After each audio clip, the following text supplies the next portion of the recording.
right? So yeah, you can see like over here you have certain number of zeros, and this is, you can see the Merkle root over here like DFC87879 something like that, right? Okay, let's go back to the presentation and then we will continue our lecture. Now there is very important property of blockchain, I mean Bitcoin network, is that in order to mine the block successfully, the overall hash that miner will calculate will be in such a way that it will be starting with certain number of zeros, right? It will be starting with certain number of zeros. If it is not starting with certain number of zeros, you have to mine it, and until unless it will be having certain number of zeros in front of it, or it is having leading number of zeros, certain number of leading zeros. Again, this depends upon the difficulty target, which we will be covering in the later part of this course. But yeah, this is something that you should be keeping in your mind from now onwards, that the overall hash of the block will be having certain number of zeros in front of it, right? Okay, so what I want you to focus is, what I want you to focus on is like this hash was calculated. Suppose we have seen, let's say first a block which is having certain number of zeros, and then it's like a b 1 2 something like that, 0 0 0 0 0 0, and then a b 1 2 0 1 2 whatever, right? This is the hash. So this hash has been calculated based on the Merkle root MR, that is when the transaction was not tampered. So based on this not tampered Merkle root, this has was calculated. But since you have modified the transaction, let's say T1, you have modified it to T1 dash, then your Merkle root is also modified MR dash. So based on this MR dash, you have to remine the block, right? You have to remine the block. Why I am saying? Because when due to MR dash, what will be happening? This overall hash will change. This overall hash will be changed because because while calculating this overall hash, this MR is also one of the parameter that miner looks into, right? MR is like Merkle root is there, which when miner also looks at Merkle root while calculating the overall hash. When your Merkle root is changing, when Merkle root is modified to MR dash, then overall hash will also change, and the overall hash that we will be obtaining due to the modified transaction, it will definitely not be having the certain number of zeros in front of it. Why I'm saying so? Because we have seen, like, if you'll modify any of the transactional data, or if you'll modify input by slight extent, then the overall output will change. So due to the changed MR dash, again this is not, the condition is not met. This condition is not met, and you have to remine the block, and remining will take time, right? When you will remine this block, I mean, you have to further use all the mathematical hash, or you have to use the mathematical computation, right, in order to mine the block, and which is a time consuming process, right? So yeah, even if I'm considering that you have having very large computation power, and you are able to mine the block, let's say in 10 minutes you can mine the block. But one important point is that this 10 minute that I have initially said, that this 10 minutes is the global average of the Bitcoin block, right? When each and every miner was mining, right? When each and every miner was mining this block to keep it as the blockchain in the Bitcoin network, right?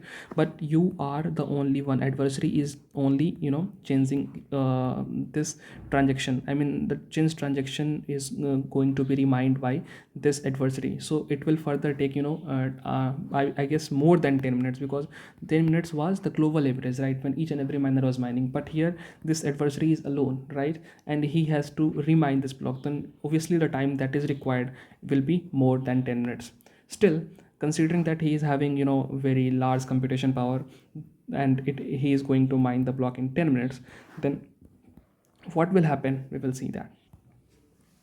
Okay, so for you I have made this two figures. This is figure 1, this is figure 2. This is corresponding to when the block was not tampered, that is when the transaction T1 was not modified. So corresponding to that, we have this hash, right? This is the overall hash, right? It is having certain number of zeros, and this hash is also present in the next block, right? This is the next block, as we have seen, quote unquote, what we call previous hash, right? So this block will be having the hash from the previous block, and so that's why this is present over here. What will happen when you will change into the transaction? It was this overall hash was corresponding to this Merkle root. When you will change this this overall has, when you will change this Merkle root also, due to the change in the transaction, then you have to remind the block once again. And when you will remind the block, then what will happen, if you find a condition when the overall hash starts with certain number of zeros, then what will happen, this is storing the hash value of the previous block due to of non-tampered block, right? This is storing the hash value of the previous block which was not tampered, right? But since it has been changed, right, due to the change of your mr dash, this overall has been changed, so it will be going over here. Since it is going to change, its overall hash will again change, right? Its overall hash will change. And due to the change in this previous hash will change, right? Because why it is changing, because we all know that block contains the hash from previous block, and since previous block hash is changing, so it's this particular term will also change, previous hash that this block is storing. And due to that previous hash, this previous hash is also one of the parameters that miner looks into while calculating the overall hash, right, of any block. Since this is changing, so this overall hash will also change, and this overall hash will not be starting with certain number of zeros, right? So what will happen in that case, the miner will also have to mine this block once again in order to meet the condition of certain number of zeros in front of it, right? Again, the same process proceed forwards, and then he has to do a lot of work. He has to use a lot of computation power, and this is next to impossible. Suppose he is even able to do that, then what will happen, right? Wait, let me clear my screen. So before moving forward, I want you to have a quick summary of, I want you to see the quick summary what I said so far. Suppose he has modified, let's say, nth block, right? So its hash will change, and since it's this block is storing its previous hash corresponding to the non-tampered block, right? It was but since this block has been tampered, so this hash will also change. So based on this changed previous hash, this overall hash will change.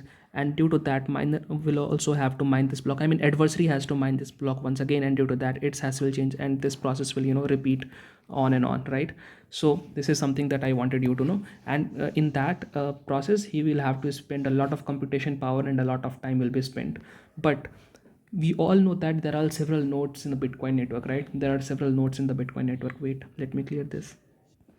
Okay, just to represent several nodes, I have made this many computers or laptops. So suppose adversary is present over here, and he is doing the modification in his computer at his node, right, at his end.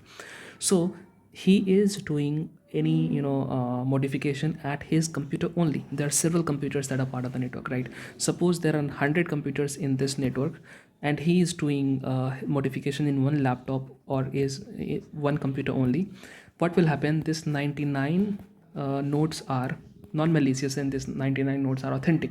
They will say that this transaction that this transaction that the transaction records that this malicious node is having is not valid, and they will simply kick this person out from this network, right? So that's why I'm saying this blockchain network is tamper proof, because since 99 users or 99 nodes are authentic, or 99 nodes are genuine, this person, even if he is modifying the Bitcoin network or blockchain network, it will not be validated by the remaining nodes, right? So yeah, this is something that I wanted you to see. And if he is going to take control of, let's say, 51, that is what we call as 51% attack, right? 51% attack. So if he's going to take control of 51 laptops at the same time, then what will happen, then he, whatever transaction he is modifying, then if remaining 51 are also saying that the modified transaction is valid, or modified block is valid, then only he will be able to what I say, he will be able to compromise this blockchain network or Bitcoin network. But it's also one thing, like you should focus on, like this is not only there are not only 100 nodes present in the networks, there are thousands, hundreds of thousand nodes are there. So it's not possible for one adversary to take control of these many nodes at the same time, right? So it is just next to impossible. That's why we call the blockchain is a tamper proof, or blockchain is providing tamper proof feature, and it is immutable. Block once added cannot be changed, right? So yeah, If you feel any if you have any doubt, if you feel anything which is not able to comprehend at your end, please let me know in the comment sections. I'll be happy to answer that, right? And if possible, let me know how it was it something that was tough for you to understand, or is it something like good to